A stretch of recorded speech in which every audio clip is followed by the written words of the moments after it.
Hello friends, myself Ravi Chaudhary JNC E nursing YouTube channel में एक बार फिर से आपका हार्दिक स्वागत है। वीडियो की अगली कड़ी में हम सेरिब्रोवैस्कुलर एक्सीडेंट या स्ट्रोक या हम कह सकते हैं ब्रेन अटैक को आगे कंटिन्यू करेंगे। इससे पहले वाले लेक्चर में दो लेक्चर अंदर हम सीवीएस के पढ़ चुके हैं। एक में हमने इंट्रोडक्शंस पढ़ा और सेकंड में हमने क्लिनिकल मैनिफेस्टेशन के बारे में जाना। आज हम जानेंगे कि सेरिब्रोवैस्कुलर एक्सीडेंट को डायग्नोसिस किस वे से किया जाता है और डायग्नोसिस में हम क्या क्या करते हैं उनकी बात करते हैं। तो सबसे पहले हम बात करें कि अगर हमें पता करना है कि कौन से पेशेंट को जो है सीरियस हुआ है, स्ट्रोक हुआ या ब्रेन अटैक हुआ है, तो सबसे पहले हमें क्या करना पड़ेगा, हिस्ट्री लेनी पड़ेगी। तो क्या करना पड़ेगा, हिस्ट्री, और उसके बाद हम क्या कह सकते हैं, फिजिकल एग्जामिनेशंस।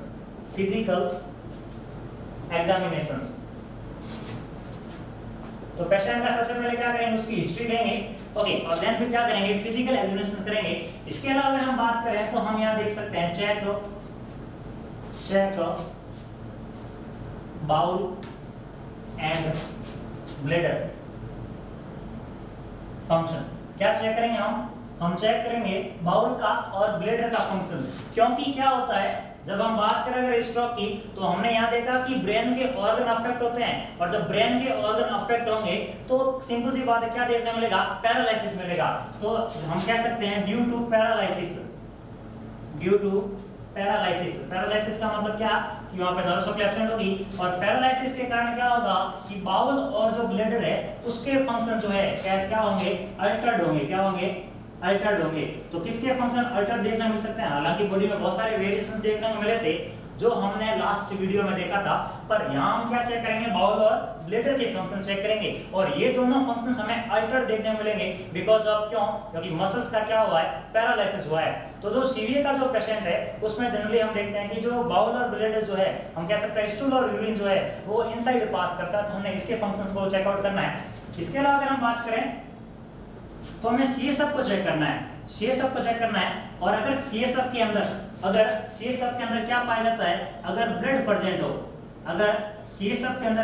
प्रेजेंट हो, नॉर्मली हमने कहा कि सीएसएफ कैसा होता है, क्लियर कलर का फ्लूइड होता है। कैसा होता है, क्लियर कलर का फ्लूइड होता है। उसके अंदर कोई आरबीसी नहीं पाई जाती है, और अगर आरबीसी है मतलब वो लाल है, उसका कलर क्या हो गया, रेड। ओके, तो अगर ब्लड प्रेजेंट है तो चीज क्या इंडिकेट करेगा, तो वो क्या करेगा, सेरिब्रल हेमरेज को इंडिकेट करेगा।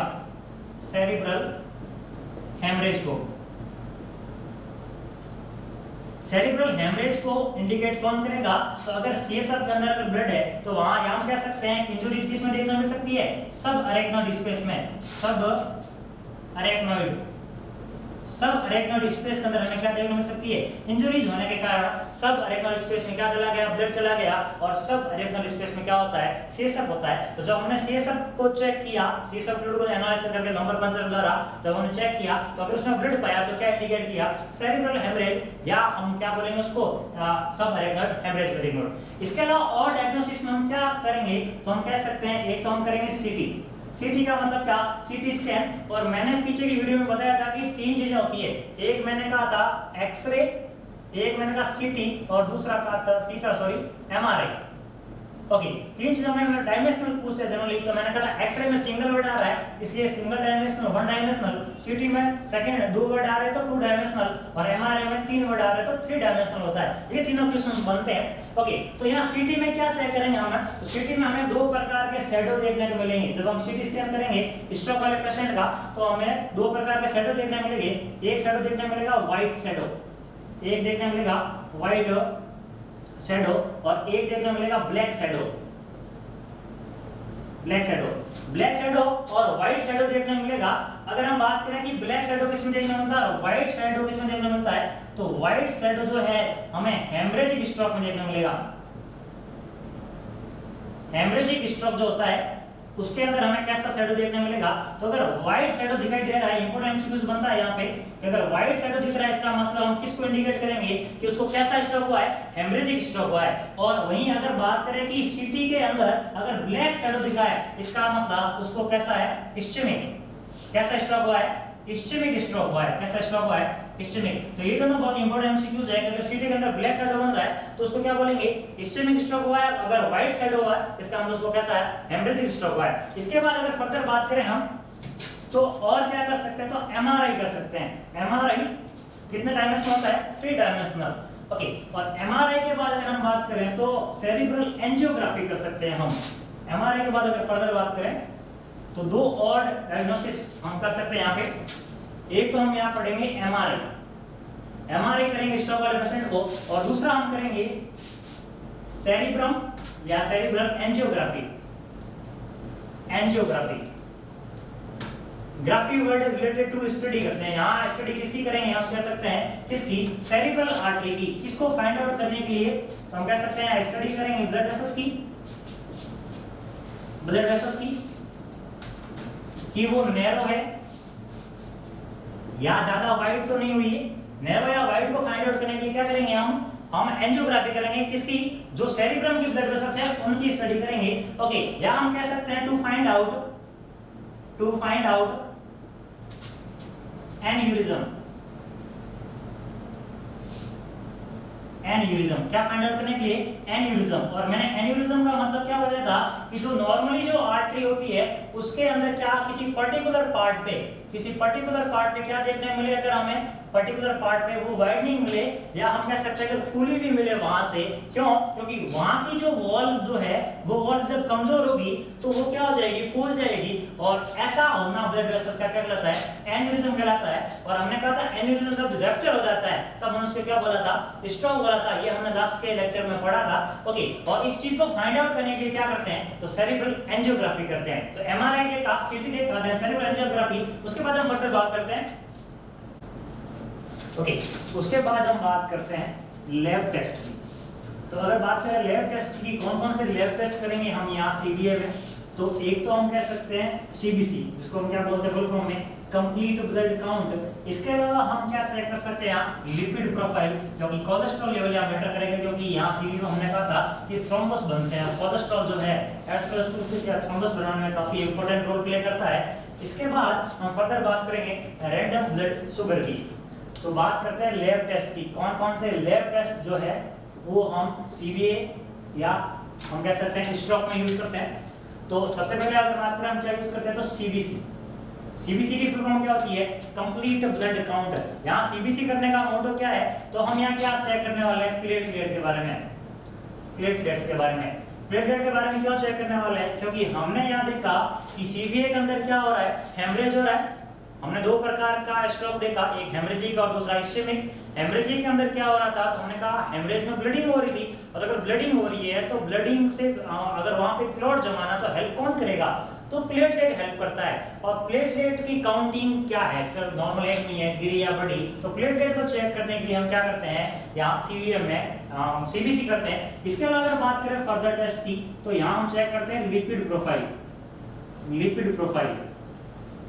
अगर बात करें कि लिपिड प्रोफाइल हम क्या क्या चेक करने वाले हैं, तो लिपिड में हम इंपॉर्टेंट चीज वो है कोलेस्ट्रॉल है।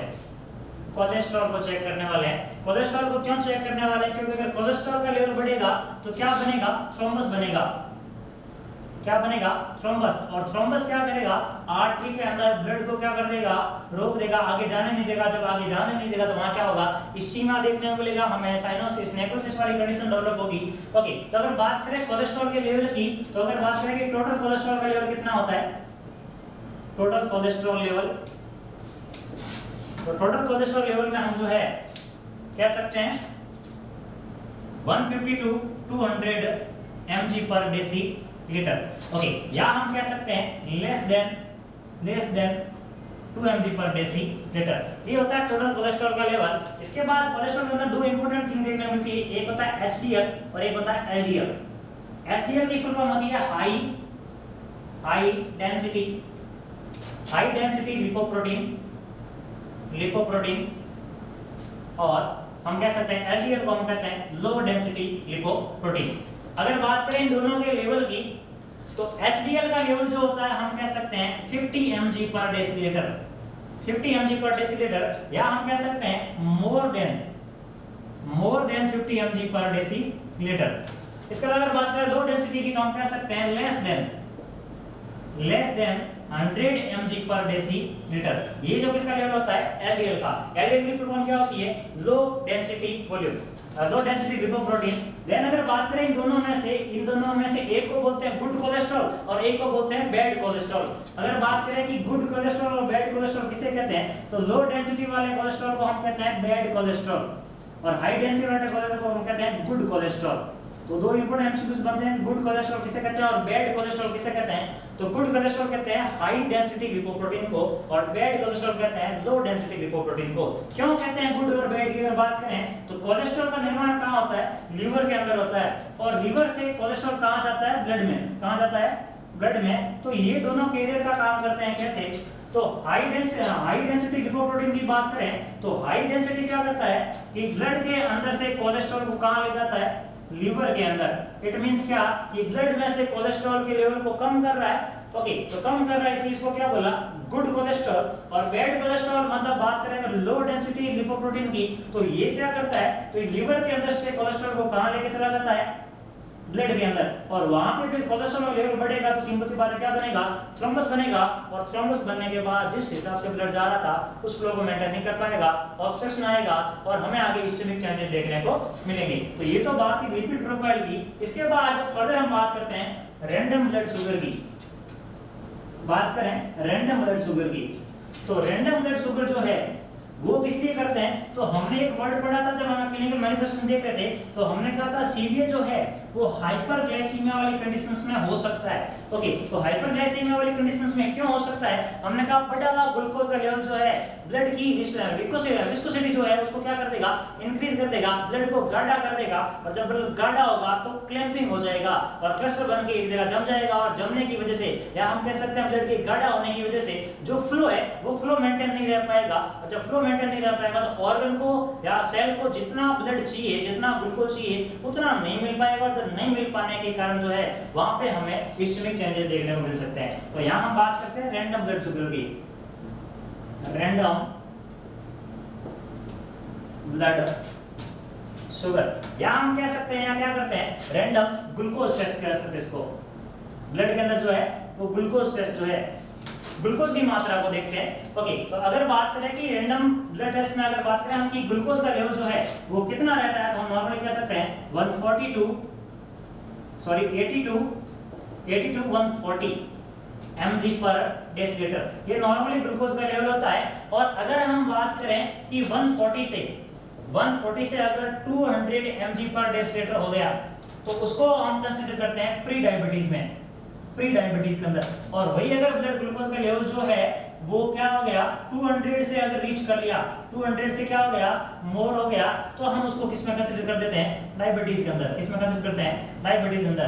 तो यहाँ रैंडम ब्लड शुगर के अंदर ग्लूकोज लेवल चेक करने का रीजन क्या था क्योंकि ग्लूकोज क्या करता है हमारे ब्लड को क्या कर देता है और थिक कर देता है, गाढ़ा बना देता है और गाढ़ा बनाने के कारण जो वॉल्यूम का जो फ्लो है वो फ्लो क्या हो जाएगा डिक्रीज और डिक्रीज होने के कारण सेल को जितना मिलना चाहिए था जिस फ्लो स्पीड से मिलना चाहिए था उतना नहीं मिल पाएगा और जब उतने ड्यूरेशन में नहीं मिलेगा तो सेल की जो O2 की डिमांड है जो ग्लूकोज डिमांड है वो बढ़ेगी और यहाँ सेल में जो है हमें इस्चेमिक चेंजेस देखने को मिलेंगे। इसके बाद हम फर्दर बात करते हैं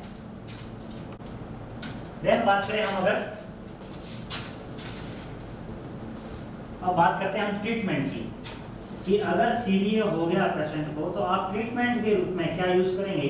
तो ट्रीटमेंट में जैसे जैसे सिम्टम्स दिखाई देते हैं वैसे वैसे हम ट्रीट करने की कोशिश करते हैं। तो सबसे पहले हम बात करते हैं ट्रीटमेंट के अंदर थ्रोम्बोलाइटिक एजेंट।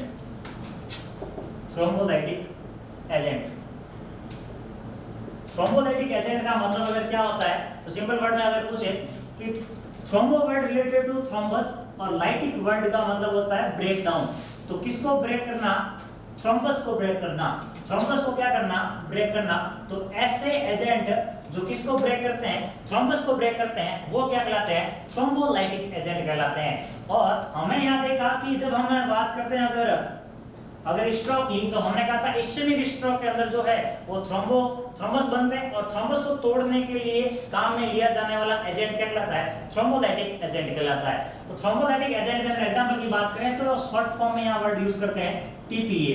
टीपीए वर्ड का मतलब होता है tissue plasminogen activator tissue plasminogen activator. तो थ्रोम्बोलाइटिक एजेंट का एग्जांपल की अगर बात करें तो एग्जांपल कौन है, टिश्यू प्लाज्मिनोजन एक्टिवेटर। और ये क्या करता है, हम कह सकते हैं ये क्या करता है, डिसॉल्व कर देता है, डिसॉल्व या ये क्या कर देता है, कट कर देता है किसको, थ्रोम्बस को। किसको कट कर देता है, थ्रोम्बस को कट करने का काम करता है। और ये मेडिकेशन जो है, ये मेडिकेशन जो है अगर कब देनी चाहिए, अगर हम बात करें कि मेडिकेशन जो है ये कब देनी चाहिए, टिश्यू प्लाज्मिनोजन एक्टिवेटर, तो हम कह सकते हैं कि अर्ली एज अर्ली दो, कोशिश तो ये रहनी चाहिए कि अर्ली एज अर्ली, ओके। लेकिन अगर इसको अगर इसको हम बात करें विद इन 3 आवर, अगर इसको विद इन 3 आवर दी तो हमें अच्छा इफेक्ट मिलेगा। इस मेडिसिन का अच्छा इफेक्ट इन द सेंस क्या कि थ्रोम्बस को तोड़ने में कामयाब रहेगी। और अगर इसको विद इन 1 आवर दें तो और भी अच्छे इफेक्ट देखने को मिलेंगे। मैंने कहा था अर्ली एज अर्ली इसको दिया जाए, लेकिन एक बात यह ध्यान रखनी है कि आफ्टर 3 आवर 3 घंटे के बाद में अगर इस मेडिसिन को देते हो तो इसका इफेक्ट नहीं दिखेगा, पर इसका साइड इफेक्ट जरूर दिखेगा।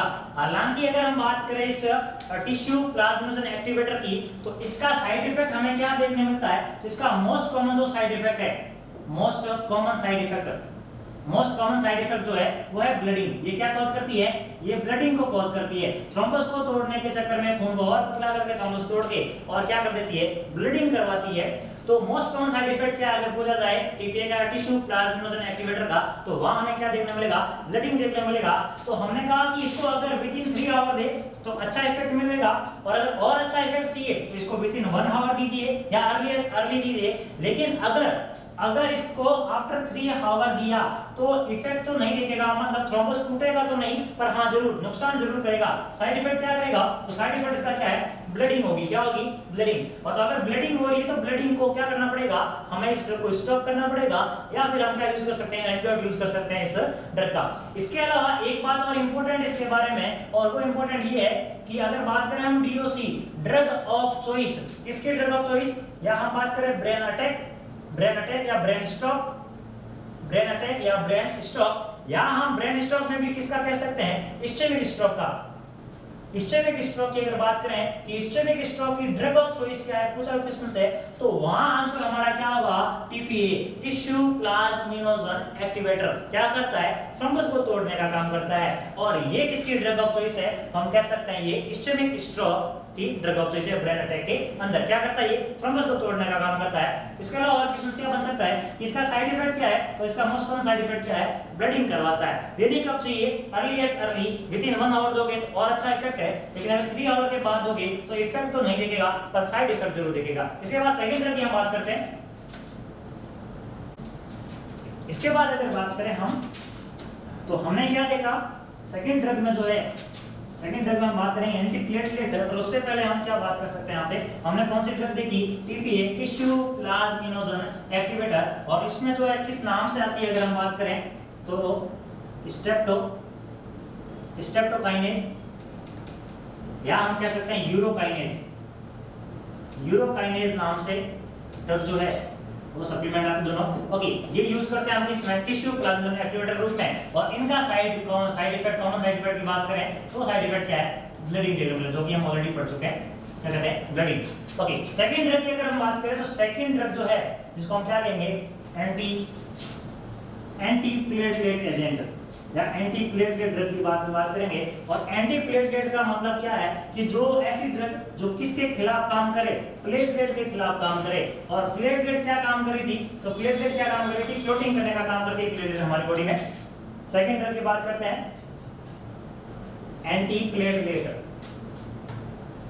Antiplatelets drug. और अगर बात करें एंटीप्लेटलेट ड्रग की, तो एंटीप्लेटलेट ड्रग जो है क्या काम करती है अगर हम बात करें तो एंटी का मतलब खिलाफ, किसके खिलाफ है, ये प्लेटलेट के खिलाफ। किसके खिलाफ है, प्लेटलेट के, ये प्लेटलेट्स के खिलाफ है। और प्लेटलेट्स का काम क्या होता है, तो प्लेटलेट्स किसमें हेल्प करती है, क्लॉट फॉर्मेशंस में। किसमें हेल्प करती है? क्लॉट बनाने में। अगर कहीं ब्लीडिंग होती है तो ब्लीडिंग वहां क्लॉट करवाने का काम कौन करती है? तो क्लॉटिंग फैक्टर की सहायता से प्लेटलेट वहां पे वर्क करती है और जिस जगह पे डैमेज हुआ है वहां पे जाके स्टिक हो जाती है, चिपक जाती है और ब्लीडिंग को प्रिवेंट करने का काम करती है। तो ऐसी ड्रग जो प्लेटलेट के खिलाफ वर्क करे, मतलब ऐसी ड्रग जो क्या करे, इनके बारे में अगर बात करें तो कह सकते हैं it prevent from new forming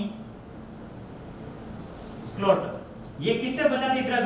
जो नए क्लॉट बनने वाले हैं उन क्लॉट से प्रिवेंट करने का काम कौन करती है? एंटी प्लेटलेट ड्रग करती है। और एंटी प्लेटलेट ड्रग जो है इसने नए क्लॉट बनाने नहीं देगी, और जब नए क्लॉट बनाने नहीं देगी तो थ्रोम्बस नहीं बनेगा, और जब थ्रोम्बस नहीं बनेगा तो थ्रोम्बोलाइटिक एजेंट जो क्या कर रहा था? थ्रोम्बस को ब्रेक करने का काम कर रहा था, और ये नए क्लॉट को बनाने नहीं देगा। और जब नए क्लॉट नहीं बनेंगे तो सिंपल सी बात है क्या? पाथवे क्लियर रहेगा और ब्लड आराम से फ्लो होता रहेगा। अगर एग्जांपल की बात करें तो यहाँ कौन सी ड्रग यूज करते हैं? तो एस्पिरिन यूज करते हैं। एस्पिरिन एंटी प्लेटलेट ड्रग है। और अगर एस्पिरिन की बात करें कौन से ग्रुप की है, तो हम कह सकते हैं एनसेड ग्रुप की है। एनसेड ग्रुप की है। ओके, एनसेड का फुल फॉर्म अगर बात करें क्या होता है तो हम कह सकते हैं एन का मतलब होता है non steroid anti inflammatory drug. Non steroid anti inflammatory drug. और अगर नॉन एनसेड ग्रुप का अगर हम बात करें कि मोस्ट कॉमन जो है वो साइड इफेक्ट कौन सा होता है, तो यहाँ मोस्ट कॉमन साइड इफेक्ट देखने मिलेगा GI bleeding, gastrointestinal bleeding, GI bleeding. Okay, GI bleeding यहाँ क्यों होती है अगर उसकी बात करें तो एनसेड जो ड्रग होती है ये ड्रग किसको स्टिमुलेट करती है? तो एचसीएल के प्रोडक्शन को स्टिमुलेट करती है, और स्टोमक के अंदर जो पैराटा जो सेल है एचसीएल का निर्माण करती है। ओके, और एचसीएल जो है जब स्टिमुलेट होगा तो एचसीएल का प्रोडक्शन ज्यादा होगा, और बड़ा हुआ एचसीएल का जो प्रोडक्शन जो है वो क्या करेगा? स्टोमक की जो अंदर वाली म्यूकोसा लेयर है उसको डैमेज करेगा। जब वो डैमेज होगी तो हमें क्या देखने मिलेगी? जीआई ब्लीडिंग देखने मिलेगी। इसलिए बात करते हैं कि एस्पिरिन जो है ये देते कब है? कब गिवन, कब देते हैं? हम कह सकते हैं given after food. Given after food, खाना खाने के बाद देंगे। तो खाना जब खाया इंसान, खाना खाने से पहले एसिड का सेक्रेशन होता है, उस खाने को डाइजेशन करने के लिए, ब्रेक डाउन करने के लिए, और खाना खाने के बाद एसिड का सेक्रेशन हो रखा है, और एसिड कहाँ बिजी? जितना एसिड है वो खाने को डाइजेस्ट करने में बिजी है। तो खाना खाने के बाद किसको देते हैं? एस्पिरिन को देते हैं, क्योंकि इसका मोस्ट कॉमन कॉज क्या है? GI bleeding. ये किसको स्टिमुलेट करती है? एसिड के प्रोडक्शन को ज्यादा स्टिमुलेट करती है। इसीलिए क्या यूज करते हैं हम बात कर रहे हैं इसको खाने के बाद में यूज करते हैं। तो ये तो थी एंटी प्लेटलेट ड्रग। देन हम बात करते हैं फर्दर ड्रग की। ओके, तो फर्दर बात करते हैं हम एंटीकोगुलेंट की। एंटीकोगुलेंट ड्रग का मोटो क्या होगा यहाँ पे? एंटीकोगुलेंट ड्रग हेल्प करेगी किसको? ब्लड को कोगुलेशन से बचाएगी। मतलब क्या नहीं करने देगी? ये ब्लड को कोगुलेट नहीं होने देगी। कोगुलेट का मतलब क्या? ये जो है रक्त का थक्का जमने नहीं देगी। कोगुलेशन का मतलब क्या? रक्त का थक्का जमना।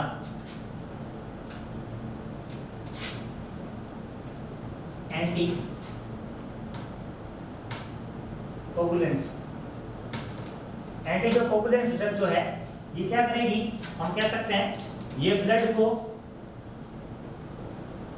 को क्या करेगी? थिनर करेगी। ब्लड को क्या करेगी? पतला करेगी। कैसे पतला करेगी? ये क्या करने नहीं देगी? कोगुलेशंस नहीं करने देगी। हम कह सकते हैं इनहिबिट। ये क्या करेगी? इनहिबिट कोगुलेशंस। ये कोगुलेशंस को करने नहीं देगी, और जब ब्लड कोगुलेट नहीं होगा तो ये कोगुलेशन से प्रिवेंट, क्योंकि ब्लड का अगर कोगुलेशन होना स्टार्ट हो जाएगा तो वहां पे भी थ्रोम्बस बनने के चांसेस है। इसलिए ब्लड को कोगुलेशन से प्रिवेंट करने का काम कौन करती है? हम कह सकते हैं एंटीकोगुलेंट ड्रग। और एंटीकोगुलेंट ड्रग में अगर एग्जांपल की बात करें कि कौन कौन सी ड्रग आती है तो हम कह सकते हैं एक आती है हेपेरिन, और एक आती है वारफरिन।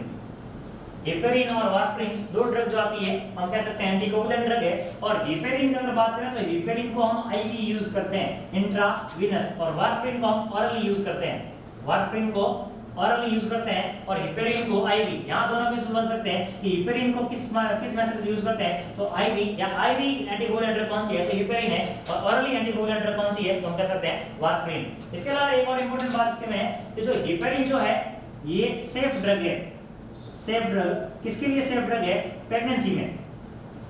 जनरली हम कोशिश करते हैं कि प्रेगनेंसी में सारी ड्रग को जो है हम अवॉइड करते हैं, ओके, और डॉक्टर से सलाह लेके दूसरी ड्रग लेनी होती है। लेकिन अगर बात करें हिपेरिन की, तो वारफेरिन की तुलना में अगर बात करें हिपेरिन जो है ये प्रेगनेंसी में सेफ है। और सेफ कैसे है? क्योंकि हिपेरिन जो है ये किसको क्रॉस नहीं करती, ये प्लेसेंटा को क्रॉस नहीं करती, और प्लेसेंटा को क्रॉस नहीं करती इसलिए इसको क्या बोला है, सेफ ड्रग बोला है। लेकिन वारफेरिन जो है ये प्रेगनेंसी में सेफ नहीं है, बिकॉज क्यों? क्योंकि ये क्या करती है, प्लेसेंटा को क्रॉस कर लेती है, इसीलिए वहां जाके साइड इफेक्ट दिखा सकती है। इसलिए वारफेरिन जो है प्रेगनेंसी में नहीं देते हैं, पर हिपेरिन को प्रेगनेंसी में यूज कर सकते हैं एज ए एंटीकोगुलेंट एजेंट के रूप में। देन हम बात करते हैं फोर्थ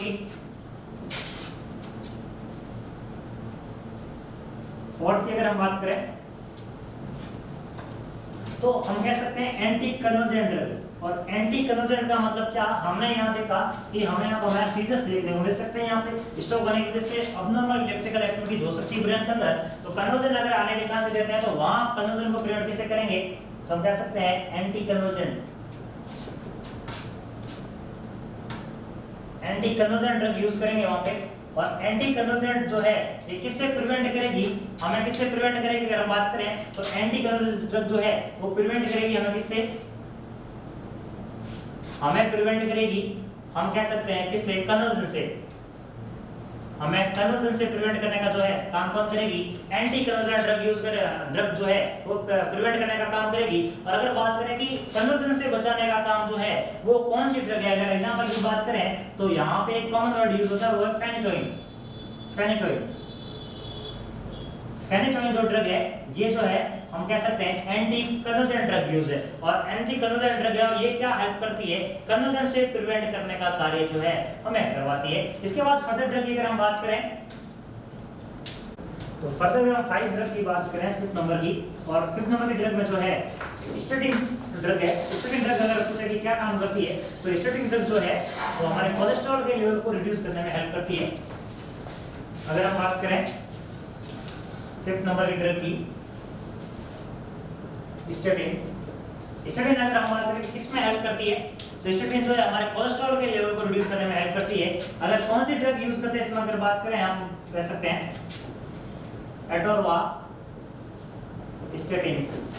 एटोरवास्टेटिन का भी ड्रग आती है। और ये ड्रग जो है ये क्या करती है? अगर हम बात करें तो स्टेटिन ड्रग या बात करें ये कौन से एजेंट है, अगर इस एजेंट की बात करें तो ये क्या करते हैं? हमारे ब्लड के अंदर कोलेस्ट्रॉल के लेवल को ये क्या करते हैं? रिड्यूस करते हैं। ब्लड कोलेस्ट्रॉल लेवल, और हम कह सकते हैं डिक्रीज करते हैं ये लिपिड के लेवल को। लिपिड के लेवल को जो है ये क्या करते हैं? रिड्यूस करने का काम करते हैं, या हम कह सकते हैं कि ये इनहिबिट करने का काम करते हैं। और हम क्या कह सकते हैं? इनहिबिट करने का काम करते हैं। और किसको इनहिबिट करते हैं? अगर हम कहें इनहिबिट करते हैं, इनहिबिट किसको करते हैं? ये एंजाइम को करते हैं। कौन से एंजाइम को करते हैं? अगर हम कहें तो ये उन एंजाइम को इनहिबिट करने का काम करते हैं जो एंजाइम किसका निर्माण करता है? कोलेस्ट्रॉल का निर्माण करता है। और कोलेस्ट्रॉल का उस एंजाइम को इनहिबिट करेंगे तो क्या होगा? ब्लड के अंदर कोलेस्ट्रॉल का लेवल जो है वो रिड्यूस हो जाएगा। इसके अलावा और किसमें हेल्प करते हैं? स्टेटिन, ये जो स्टेटिन जो है ये किसमें एजेंट जो किसमें हेल्प करते हैं? लिपिड के लेवल को, ब्लड के अंदर लिपिड के लेवल को रिड्यूस करने का कार्य करते हैं। और अगर ब्लड के अंदर कोलेस्ट्रॉल का लेवल और लिपिड का लेवल अगर कम होगा तो सिंपल सी बात है थ्रोम्बस जो है क्या बनेंगे? कम बनेंगे। तो थ्रोम्बस को बनने से रोकने के लिए क्या करते हैं? ये हम कह सकते हैं स्टेटिन ड्रग यूज करते हैं ताकि कोलेस्ट्रॉल के लेवल को क्या कर सके?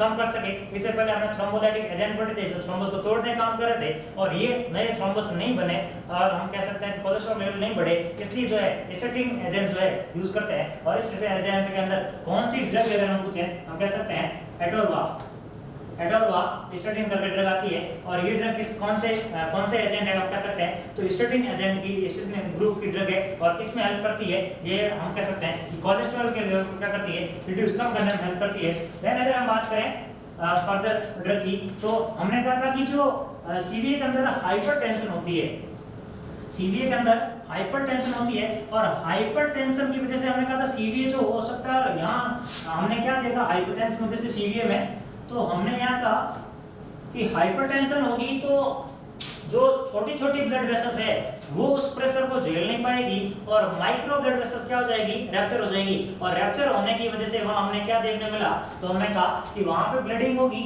और क्या कह सकते हैं कि जो स्मॉल एरिया है वहां पे ब्लीडिंग जो ब्लड है सप्लाई नहीं हो पाएगा और ब्लड सप्लाई नहीं होने के कारण वहां पे नेक्रोसिस या इस्केमिक चेंजेस देखने मिल सकते हैं।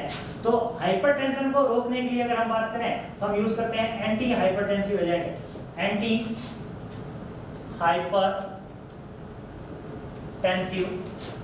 एजेंट। और एंटी हाइपरटेंसिव एजेंट क्या करेंगे हम कहें तो एंटी हाइपरटेंसिव एजेंट जो है ये क्या करेंगे, हम कह सकते हैं रिड्यूस करेंगे ब्लड प्रेशर को, रिड्यूस करेंगे बीपी को या ब्लड प्रेशर को। और ब्लड प्रेशर अगर रिड्यूस करेंगे तो क्या होगा, उतना ब्लड प्रेशर नहीं होगा। तो जिस ऑर्गन को, जैसे ये अगर यहाँ ब्लड प्रेशर अगर ज्यादा बढ़ा हुआ है तो ये सेल क्या नहीं कर पाएगी, बड़े प्रेशर के साथ एक तो जो है जितना ब्लड रिसीव करना चाहिए उतना नहीं कर पा रही है। तो यहाँ क्या होगा कि जितना रिसीव नहीं कर पाएगी तो यहाँ O2 की कमी देखने को मिलेगी और नेक्रोसिस यहाँ भी देखने को मिल सकता है। इसके अलावा हमने कहा था कि जो ये ब्लड सप्लाई, जो ब्लड वेसल्स की बात करें तो जो माइक्रो जो ब्लड वेसल्स होती है वो इस प्रेशर को झेल नहीं पाती है और रैप्चर हो जाती है, ब्लीडिंग बाहर होती है। इसको हम क्या कह सकते हैं, हेमरेजिक स्ट्रोक कह सकते हैं। और हेमरेजिक स्ट्रोक में जो है हमने क्या कहा, तो ये इस बीपी की वजह से हो रहा है। तो हाई बीपी को कंट्रोल करने के लिए या ब्लड प्रेशर को कम करने के लिए क्या यूज करते हैं, तो एंटी हाइपरटेंसिव ड्रग यूज करते हैं। और एंटी हाइपरटेंसिव अगर एग्जाम की बात करें कि कौन सी ड्रग है तो हम कह सकते हैं कैप्टाप्रिल, कैप्टाप्रिल करके ड्रग आती है, इसको हम क्या कहते हैं एंटी हाइपरटेंसिव ड्रग के रूप में यूज करते हैं। तो ये तो था ट्रीटमेंट मॉडलिटी, फार्माकोलॉजिकल क्या यूज करते हैं। देन हम बात करें कि सर्जरी कौन कौन सी यूज करते हैं। तो बात करें अगर सर्जिकल मैनेजमेंट की, कि सर्जिकल मैनेजमेंट जो है हम क्या करने वाले हैं यहाँ पे, तो सर्जिकल मैनेजमेंट की अगर बात करें तो यहाँ हम करेंगे एंडोथेरेक्टोमी। सर्जिकल अगर मैनेजमेंट की बात करें, सर्जिकल मैनेजमेंट, तो सर्जिकल मैनेजमेंट हम क्या करने वाले हैं यहाँ पे एंडोथेरेक्टोमी,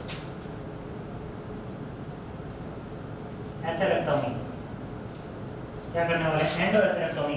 तो हम बात करेंगे टोमी वर्ड जो यहाँ वर्ड क्या है, कट, क्या करना, कट करने से रिलेटेड। और क्या कट करेंगे, एथेरोमा, क्या कट करेंगे एथेरोमा। तो यहाँ हम कह सकते हैं यहाँ पे क्या रिमूव करने वाले हैं हम, remove atheroma and place stunt in carotid artery, carotid artery. अगर कैरोटिड आर्टरी के अंदर बात करें तो यहाँ एक वर्ड आया, वर्ड का नाम है एथेरोमा। तो एथेरोमा वर्ड का मतलब क्या होता है कि degeneration of wall, degeneration of wall of artery. Artery की जो वॉल होती है उसका क्या हो जाना, डीजनरेशन हो जाना। और डीजनरेशन का कारण क्या रहेगा कि वहां पे फैटी डिपोजिशन हो जाएगा। क्या हो जाएगा, फैटी डिपोजिशन। क्या हो जाएगा, फैटी डिपोजिशन के कारण आर्टरी की जो वॉल है उसका क्या हो जाएगा, डीजनरेशन हो जाएगा। और डीजनरेशन जिस पार्ट में हो रखा है उस पार्ट को क्या कर दो, उसको हम क्या बोला, एथेरोमा बोला। और एथेरोमा को कट करने को क्या बोलेगा, उस प्रोसीजर को क्या बोला हमने, एंडोथेरेक्टोमी। और यहाँ हम क्या करते हैं, उस प्रोसीजर को कट करके या जो डीजनरेशन एरिया है उसको कट करके वहां पे क्या प्लेस कर देते हैं, स्टंट डाल देते हैं। और ये स्टंट जो है ये क्या करता है, स्ट्रॉन्ग बनाता है। किसको स्ट्रॉन्ग बनाता है, हम कह सकते हैं ब्लड वेसल्स की जिस एरिया को जो है उसको क्या करता है, स्ट्रॉन्ग बनाने में हेल्प करता है। ओके, तो ये तो बात थी किसकी, एंडोथेरेक्टोमी की। और यहाँ ये कहाँ डालते हैं, अगर बात करें कौन सी आर्टरी में, तो कैरोटिड आर्टरी में। क्योंकि कैरोटिड आर्टरी जो है हमारे ब्रेन को ब्लड सप्लाई करती है, मैं आपको बता चुका हूँ प्रीवियस वीडियो में। इसके अलावा अगर बात करें कि ये मोस्टली कहाँ यूज करते हैं, हम कह सकते हैं मोस्टली यूज इन थ्रोम्बोटिक। किसमें यूज करते हैं, जो थ्रोम्बोटिक स्ट्रोक जो रहता है उसके अंदर किसको यूज करते हैं, एंडोथेरेक्टोमी को। क्योंकि थ्रोम्बोटिक में क्या होता है, थ्रोम्बस बनते हैं, एथेरोमा बनता है। और उस एथेरोमा को कट करने के लिए क्योंकि उसने क्या किया, आर्टरी की वॉल को क्या कर दिया, डिजनरेशन करवा दिया। तो वहां से उसको कट करने के लिए जो किया जाने वाला सर्जिकल प्रोसीजर क्या कहलाता है, एंडोथेरेक्टोमी कहलाता है। इसके अलावा अगर बात करें कि हम हेमरेजिक प्रोसीजर में अगर क्या करते हैं, हम बात करें हेमरेजिक के अंदर, हेमरेजिक अगर बात करें कि जो हेमरेजिक स्ट्रोक है वहां पे आप सर्जिकली क्या यूज करते हैं, तो जो आर्टरी रप्चर हो रखी है उसको क्या करेंगे, क्लैंप करेंगे, क्लैंप आर्टरी या क्लैंप हम कह सकते हैं क्लैंप रप्चर आर्टरी, जो रेक्टल आर्टरी थी उस आर्टरी को क्या कर देंगे, क्लैंप करेंगे। और इसके अलावा जो ब्लड एक्यूमुलेट हो रखा था, जो एक्यूमुलेटेड जो ब्लड था, उस एक्यूमुलेटेड ब्लड को क्या कर लेंगे, रिमूव कर देंगे। क्या कर लेंगे, रिमूव कर लेंगे। तो ये तो किसमें था, हेमरेजिक स्ट्रोक के अंदर। और थ्रोम्बोटिक स्ट्रोक में क्या देखा, जो एथेरोमा बन रहा था उसको क्या कर लिया हमने, कट कर लिया। हेमरेजिक के अंदर हमने क्या किया, जो ब्लडिंग हो रही थी जिस आर्टरी से, जो आर्टरी रप्चर हो रही थी, उस आर्टरी को क्या कर दिया, क्लैंप कर दिया। और जो अंदर हेमरेज के कारण जो ब्लड इकट्ठा हुआ था उसको क्या कर दिया, रिमूव कर दिया। तो ये तो था क्या, सर्जिकल मैनेजमेंट। देन हम बात करने वाले नर्सिंग मैनेजमेंट की। इसके बाद हम बात करें अगर नर्सिंग इंटरवेंशंस की, या बात करें कि नर्स की रिस्पांसिबिलिटीज क्या है, तो नर्स की फर्स्ट प्रायोरिटी जो है क्या रहती है, तो अगर पेशेंट कहाँ हो, मैकेनिकल वेंटिलेशंस पे हो। मतलब हमने यहाँ देखा कि सीवीए के अंदर जो है मसल्स का पैरालिसिस हो जाता है, और पैरालिसिस होने के कारण जो है हम वहाँ क्या देखते हैं कि जो रेस्पिरेटरी जो मसल्स है, रेस्पिरेटरी मसल्स कौन सी है, रेस्पिरेशन में दो मसल्स हेल्प करती है। एक हम बात करते हैं डायफ्राम की, और दूसरी मसल जो रिब्स के बीच में हो जाती है, जो कहते हैं इंटरकोस्टल मसल्स। तो अगर बात करें कि नर्सिंग इंटरवेंशंस क्या है, या हम बात करें नर्सिंग रिस्पांसिबिलिटी, नर्सिंग रिस्पांसिबिलिटी के अंदर हम क्या देखेंगे, तो सबसे पहले फर्स्ट प्रायोरिटी जो हमारी रहेगी, फर्स्ट प्रायोरिटी जो हमारी है, उस फर्स्ट प्रायोरिटी में हम क्या चेक करेंगे, तो रेस्पिरेटरी स्टेटस चेक करेंगे। Respiratory status, respiratory status check करेंगे, असेस करेंगे रेस्पिरेटरी स्टेटस को। क्यों, क्योंकि अगर पेशेंट क्या है, इफ पेशेंट क्या है, मैकेनिकल वेंटिलेशंस पे, मैकेनिकल वेंटिलेशंस पे, अगर पेशेंट किस पे है, मैकेनिकल वेंटिलेशंस पे है, मतलब क्या, रेस्पिरेटरी मसल जो है वो काम नहीं कर रही है, तो सांस किससे ले रहा हो, मैकेनिकल वेंटिलेशन से, तब हमें क्या असेस करना है, रेस्पिरेटरी स्टेटस देखना, उसके रेस्पिरेशन के पैटर्न को, वहां कोई दिक्कत ना हो उस चीज को असेस करना है। देन अगर हम फर्दर बात करें तो हमें क्या चेक करना है, bowel and bladder, bowel and bladder. वहां अपनी विधों में क्या है, क्यों हमने देखा था कि रेस्पिरेटरी जो है, या सीवीए के अंदर हमने ये चीज देखी कि बाउल और ब्लैडर के फंक्शन जो है वो अल्टर हो रहे थे। तो अगर बाउल की बात करें, बाउल को एम्प्टी कराना जरूरी, इसलिए हम क्या यूज करेंगे, यहाँ पे एनिमा यूज करेंगे, लेक्सेटिव वर्ड यूज कर, लेक्सेटिव यूज कर सकते हैं, ताकि हमें क्या एम्प्टी कराना है, बाउल को एम्प्टी कराना है। और अगर हम अभी बात करें ब्लैडर की, तो हम क्या यूज कर सकते हैं, फोलिस कैथेटर यूज कर सकते हैं। यूरिन को बाहर पास आउट करवाने के लिए क्या यूज करेंगे, फोलिस कैथेटर, या हम कह सकते हैं कंडम कैथेटर यूज कर सकते हैं, कंडम कैथेटर। यूरिन को बाहर पास आउट करने के लिए, ब्लैडर से यूरिन को एम्प्टी करने के लिए यूज कर सकते हैं। इसके अलावा पेशेंट को क्या हो रहा है, डिस्फेजिया हो रहा है, डिस्फेजिया हो रहा है अगर पेशेंट को, तो डिस्फेजिया का मतलब क्या है कि जो थ्रोट की मसल्स है सोलोइंग नहीं करा रहा है, अब्सेंट ऑफ सोलोइंग या डिफिकल्टी इन सोलोइंग, अगर डिस्फेजिया हो रहा है, तो ऐसी कंडीशंस में हम क्या करेंगे, तो वहां हम क्या यूज कर सकते हैं, राइस ट्यूब यूज कर सकते हैं, राइस ट्यूब फीडिंग करवाएंगे उसको। क्यों, क्योंकि वहां हमने देखा कि थ्रोट की मसल्स काम नहीं कर रही है, और अगर थ्रोट की मसल्स काम नहीं कर रही है तो उसको क्या चांसेस हो सकते हैं, एस्पायरेशन के चांस हो सकते हैं, एस्पायरेशन के। और एस्पायरेशन से प्रिवेंट करने के लिए हम क्या कर सकते हैं, प्रिवेंट फ्रॉम एस्पायरेशन, एस्पायरेशन से प्रिवेंट करने के लिए क्या यूज करते हैं, राइस ट्यूब फीडिंग करवाते हैं उसको, एस्पायरेशन ना हो। इसके अलावा अगर फर्दर बात करें और कौन कौन से इंटरवेंशंस है, फर्दर बात करें इसके अलावा और कौन कौन से इंटरवेंशंस करेंगे हम बात करें, तो अगर पेशेंट को हम क्या करवा रहे हैं, एम्बुलेंस करवा रहे हैं। एम्बुलेंस का मतलब क्या कि हम अगर पेशेंट को जो है वो मूवमेंट करवा रहे हैं, अगर मूवमेंट करवा रहे हैं या अगर पेशेंट को हम वॉक करवा रहे हैं, तो जो पार्ट अफेक्टेड है, जो पार्ट अफेक्टेड है वहां पे हम कैसा देंगे, पैसिव रेंज ऑफ एक्सरसाइज करवाएंगे। हम क्या हेल्पिंग एक्सरसाइज करेंगे, क्योंकि वो जो है वीक साइड जो है वहां पे हमें ये चीज ध्यान रखनी है।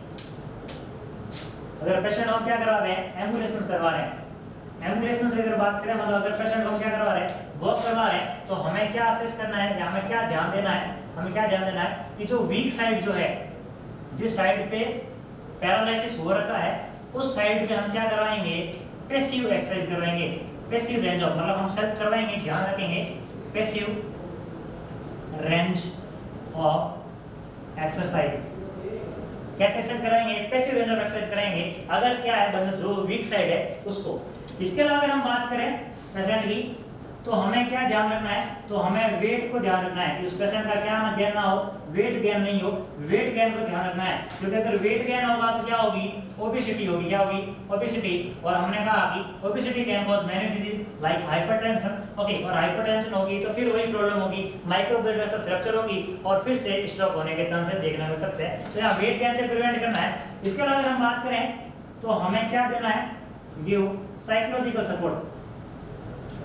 साइकोलॉजिकल सपोर्ट, नर्स के पास एक खास हथियार होता है जिसको हम क्या कहते हैं, साइकोलॉजिकल सपोर्ट। तो पेशेंट को साइकोलॉजिकल सपोर्ट देना बहुत जरूरी है, क्योंकि सीवियर में पेशेंट बाकी बीमारियों से मरे ना मरे, डिप्रेशन की वजह से जरूर मर सकता है, इसलिए साइकोलॉजिकल सपोर्ट देना है। इसके अलावा हम बात करें कि हमें जो मेडिसिन दी गई है, एडमिनिस्टर मेडिकेशन, जो भी मेडिकेशन हमें प्रोवाइड की गई है उन मेडिकेशंस को क्या करना है, डेली देना है, डेली देना है। और क्या ध्यान रखना, अगर बात करें तो क्या असेस करना है, हमें असेस करना है टॉक्सिसिटी को। नर्स का काम क्या है कि जो टॉक्सिसिटी है उससे प्रिवेंट करने का काम करता है। अगर ड्रग का लेवल ज्यादा बढ़ जाए तो क्या हो सकती है, टॉक्सिसिटी हो सकती है। और टॉक्सिसिटी प्रिवेंट करने के लिए जो है हमें क्या ध्यान रखना पड़ेगा कि जो मेडिसिन दे रहे हैं उसके लेवल को असेस कंटिन्यू करते रहेंगे ताकि उससे टॉक्सिसिटी से बचाया जा सके। इसके अलावा अगर बात करते हैं इंपॉर्टेंट बात कि डाइट कौन कौन सी देते हैं, सबसे इंपॉर्टेंट बात क्या आती है कि डाइट कौन कौन सी देते हैं सीवी वाले पेशेंट को। और अगर हम बात करें डाइट की तो सिंपल सी बात है, हमें यहाँ किससे बचाना है उसको, एक तो क्या बचाना है उसको, कोलेस्ट्रॉल लेवल कम करना। तो हम क्या देंगे,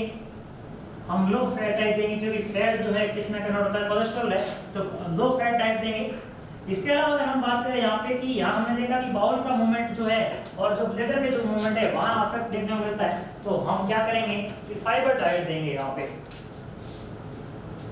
अगर डाइट की बात करें, डाइट कौन सी देंगे तो हम क्या कह सकते हैं, लो फैट डाइट देंगे। उस पेशेंट को कैसे डाइट देंगे, लो फैट। इसके अलावा अगर बात करें हम हाई फाइबर डाइट देंगे, हाई फाइबर। हाई फाइबर क्यों देंगे, क्योंकि उसका जो बाउल जो मूवमेंट है वो अच्छे से काम नहीं कर रहा है। अगर फाइबर होंगे तो फाइबर लेक्सेटिव तरह हेल्प करते हैं और क्या करेगा, इस बाउल फंक्शन जो है इजीली प्रमोट होंगे।